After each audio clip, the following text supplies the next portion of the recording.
भारतीय हवाई दलाच्या विमानाला पुणे विमानतळावर अपघात झालाय। पुणे विमानतळाची धावपट्टी तात्पुरती बंद करण्यात आली आहे। कर्मचारी सुरक्षित आहेत। नागरी मालमत्तेचं कोणतेही नुकसान झालेलं नाहीये।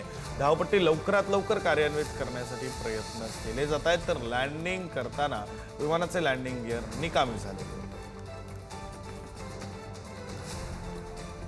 आणि ही काही दृश्यही समोर आलेली आहेत। दरम्यान कर्मचारी सुरक्षित असल्याची माहिती आहे। सध्या तर ही धावपट्टी काही वेळासाठी बंद करण्यात आली, लवकरच धावपट्टी सुरू करण्यासाठीही प्रयत्न सुरू आहेत। आता संदर्भातली काही दृश्यही समोर आली।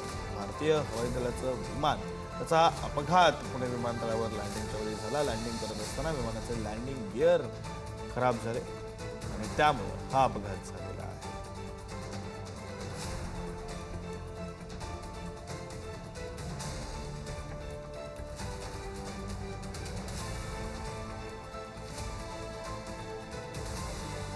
धावपट्टी लवकरात लवकर कार्यान्वित करण्यासाठी प्रयत्न सुरू आहेत। लँडिंग करताना विमानाचे लँडिंग गिअर निकामी झाले होते आणि त्यामुळे हा अपघात झालेला आहे। भारतीय हवाई दलाचं हे विमान होतं। पुणे विमानतळावर लँडिंग करताना अपघात झाला। सर्व कर्मचारी सुरक्षित असल्याची माहिती आहे। मात्र सध्या धावपट्टी बंद करण्यात आलेली आहे, तात्पुरती बंद करण्यात आली आणि लवकरात लवकर धावपट्टी कार्यान्वित व्हावी यासाठी प्रयत्नही सुरू आहेत। कर्मचारी सुरक्षित आहेत।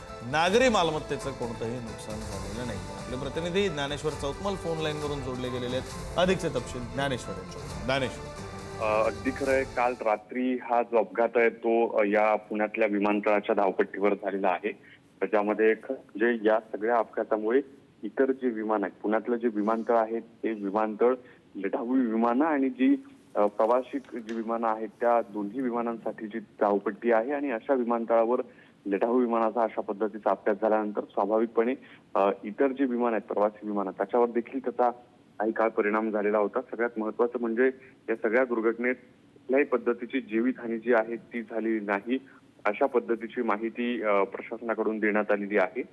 या सगळ्या अपघातानंतर धावपट्टी पूर्ववत करण्याचं काम जे आहे ते केलं गेलेलं आहे आणि या सगळ्या अपघातामुळे तात्पुरत्या स्वरूपात जी धावपट्टी होती त्यावरून होणारी जी उड्डाणं आहेत ती थांबवण्यात आलेली होती आणि या सगळ्या अपघातानंतर रात्रीची जी काही प्रवासी करणारी किंवा सकाळी जी लवकर काही प्रवास करणारी लोक होती त्यांना देखील प्रशासनाकडून सांगितलं गेलं होतं की काही काळ विमान वाहतूक जी आहे ती आपल्याला थांबवावी लागेल, बदलावी लागेल आणि रनवे प्रकरणाच्या संदर्भानं आता जवळपास पुढच्या काही मिनिटांपासून जी विमान उड्डाणं आहेत ती पुन्हा एकदा आपल्याला सुरुवात होताना बघायला मिळणार। साधारण 8 वाजल्यापासून दुसरी विमानं जी आहेत ती उतरायला देखील सुरुवात होणार आहे।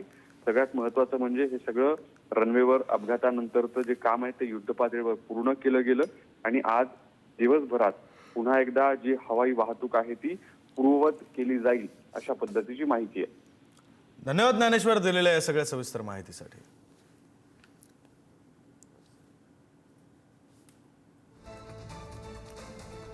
केंद्रीय राज्यमंत्री मुरलीधर मोहोळ यांनी एक पोस्ट केलेली आहे। पुणे आंतरराष्ट्रीय विमानतळावरील धावपट्टीचं कामकाज सध्या तात्पुरतं स्थगित करण्यात आलेलं आहे, अशी माहिती केंद्रीय राज्यमंत्री मुरलीधर मोहोळ यांनी दिली आहे। भारतीय हवाई दलाच्या विमानाच्या घडलेल्या घटनेमुळे तात्पुरतं स्थगित करण्यात आलेलं आहे।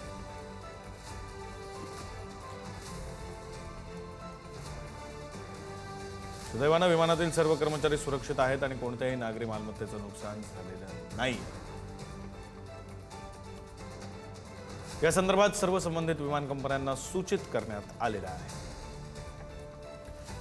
धावपट्टी पूर्ववत करून नियमित सेवा सुरू होण्यासाठी अंदाजे 5 तासांचा कालावधी लागू शकतो। परिस्थिती लवकरात लवकर सुरळीत करण्यासाठी मी स्वतः विमानतळ संचालक आणि हवाई दलाच्या अधिकाऱ्यांच्या सातत्यानं संपर्कात आहे, असं केंद्रीय राज्यमंत्री मुरलीधर मोहोळ यांनी एक पोस्ट करत माहिती दिलेली आहे।